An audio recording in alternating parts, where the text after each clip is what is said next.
मुख्यालय प्रभारी श्रीमान प्रदीप वर्मा जी आप सबके बीच आज अपनी बात रखेंगे। मैं इस प्रेस वार्ता में मंच पर उनका स्वागत करता हूं, अभिनंदन करता हूं। साथ ही साथ उनकी बाईं ओर हमारे प्रदेश के प्रवक्ता श्री अविनेश कुमार सिंह जी भी उपस्थित हैं, मैं उनका भी स्वागत करता हूं और माननीय प्रदीप वर्मा जी से आग्रह करता हूं कि आज के संदर्भ में आप सबके बीच अपनी बात रखें। माननीय डॉक्टर प्रदीप वर्मा जी। आज की प्रेस वार्ता में उपस्थित भारतीय जनता पार्टी प्रदेश मीडिया प्रभारी श्री पूजन पाठक जी, प्रेस वार्ता में उपस्थित भारतीय जनता पार्टी के प्रदेश प्रवक्ता अविनेश सिंह जी और यहाँ उपस्थित आप सभी मीडिया के बंधुओं, जोहार। कभी राम पर, कभी राम सेतु पर, कभी अयोध्या पर, कभी देश की सेनाओं पर सवाल उठाने वाली कांग्रेस आज आदरणीय प्रधानमंत्री जी के नेतृत्व में 9 वर्ष के यशस्वी और बेमिसाल कार्यकाल के पूरे होने पर 9 सवाल लेकर सामने आई है। जयराम रमेश ने पहले ट्वीट किया और आज कांग्रेस के एक नेता आकर के झारखंड में प्रेस कॉन्फ्रेंस करके गए। कांग्रेस के सवाल खुद में कांग्रेस भारत को बदनाम करने के लिए, पूरे विश्व में भारत की छवि को खराब करने के लिए जो इक्की दुक्की घटनाएं पूरे देश में होती हैं, दुर्घटनाएं होती हैं, उसके माध्यम से भारत को बदनाम करने के लिए इस प्रकार का प्रश्न खड़े करती रहती है। लोकतांत्रिक संस्थाओं की बात करती है। ये वही कांग्रेस है जिसने धारा 356 का प्रयोग करके कितनी बार इस देश में चुनी हुई सरकारों को बर्खास्त किया है।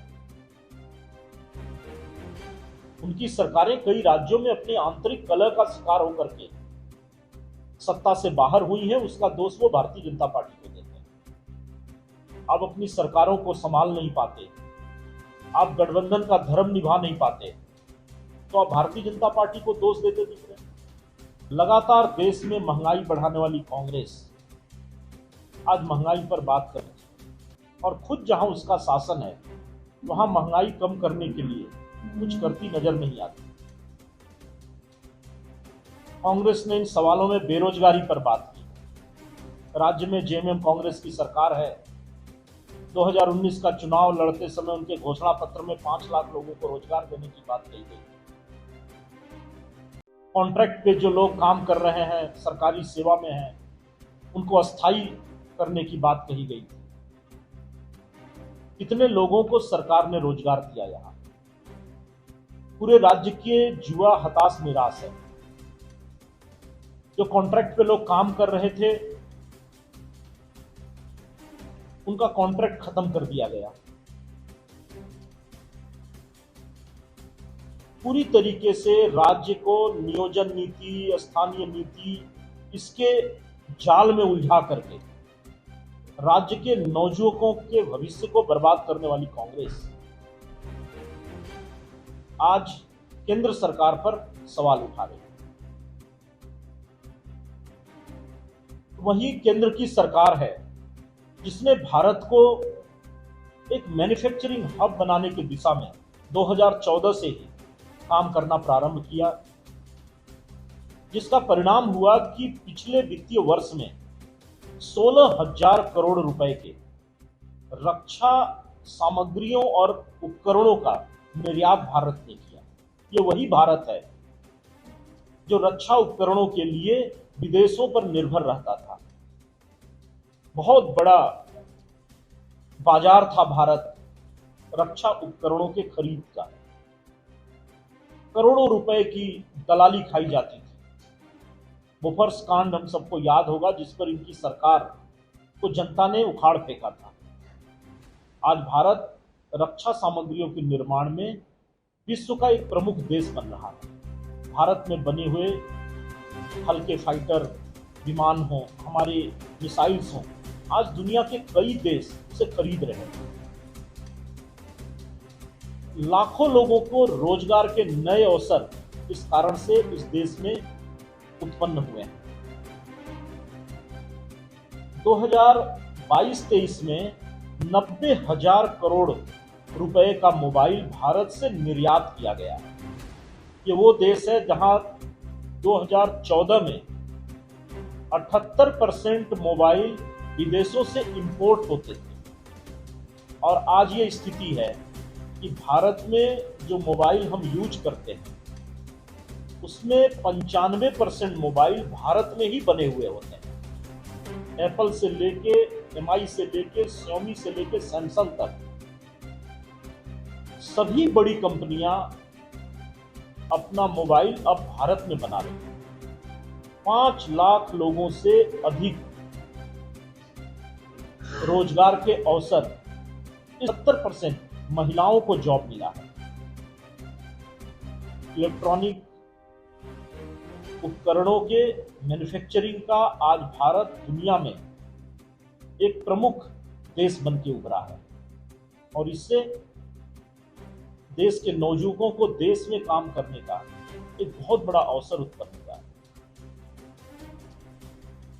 कृषि और किसान की बात करते हैं, ये वही कांग्रेस जेएमएम की सरकार है जिसने इस राज्य में पूर्ववर्ती भारतीय जनता पार्टी की रघुवर दास जी की सरकार के द्वारा प्रारंभ की गई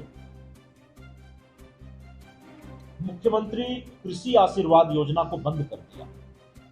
इस योजना में प्रति एकड़ 5,000 रुपए, अधिकतम 25,000 रुपए तक का एक सहायता राशि देने का प्रावधान था और ये सरकार आई और आने के साथ साथ इसने किसानों को मिलने वाली ये राशि बंद कर दी। आज ये किसानों के हित की बात करते हैं, ये एमएसपी की बात करते हैं।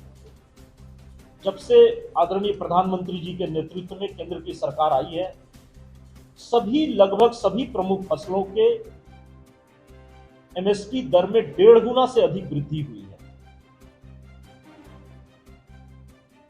ये किसानों की हित की बात करते हैं कि कृषि और किसानों की आय बढ़ाने की दृष्टि से जो कानून केंद्र सरकार ने बनाए थे, ये वही कांग्रेस है, इसने इसके विरुद्ध एक भ्रम का वातावरण पूरे देश में फैलाया और उन सुधारों को लागू नहीं होने दिया। आज वो किसानों के हित की बात करते हैं।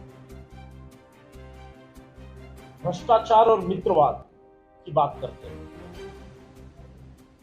उन्होंने अर्थव्यवस्था पर सवाल उठाया है, महंगाई दर की बात की है।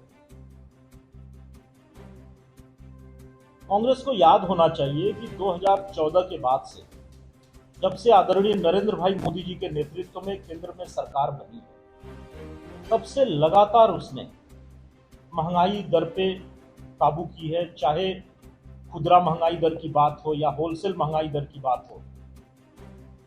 अप्रैल 2023 की महंगाई दर, खुदरा महंगाई दर 4.7% तक नीचे आ गई और होलसेल महंगाई दर तो -0.92 पर है।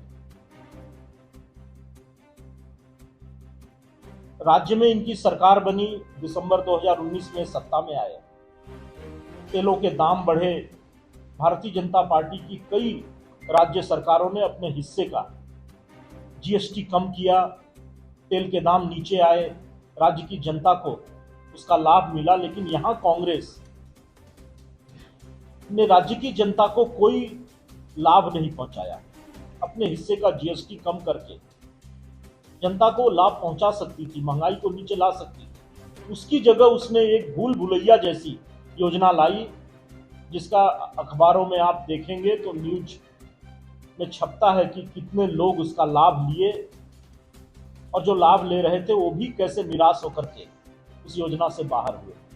एक जमाना था कांग्रेस के शासन में, लोग कहते थे कि दिल्ली का पहाड़गंज के सारे होटल कांग्रेसियों के मित्र रूपी दलालों से भरे रहते थे, वहां कमरे नहीं मिलते थे।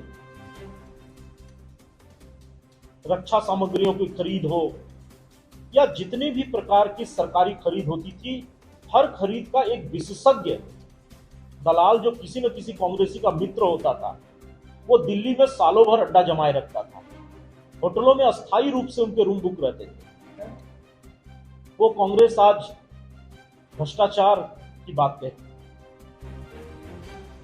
2G स्कैम, कॉमनवेल्थ गेम्स घोटाले, बोफर्स घोटाले, सबमरीन घोटाले, हेलीकॉप्टर खरीद में घोटाला, इतनी लंबी श्रृंखला घोटालों की थी कि 2014 में जनता ने इन्हें सत्ता से बेदखल किया। इनके नेता राहुल गांधी, सोनिया गांधी खुद नेशनल हेराल्ड केस में बेल पर बाहर है। वो कांग्रेस भ्रष्टाचार की बात करती है।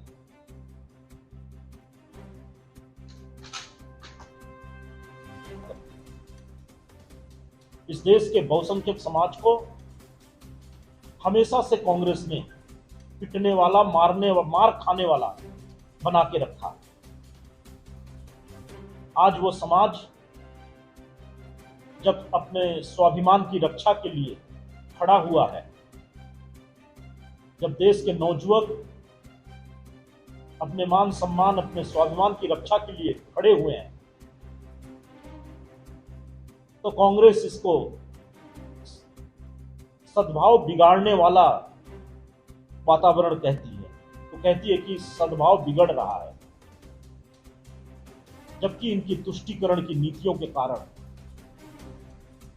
देश को कितने दंगों को झेलना पड़ा। कांग्रेस के शासनकाल में हुए दंगे और पिछले 9 वर्ष में आदरणीय प्रधानमंत्री जी के नेतृत्व वाली सरकार के कार्यकाल को आप देखेंगे तो अंतर स्पष्ट है।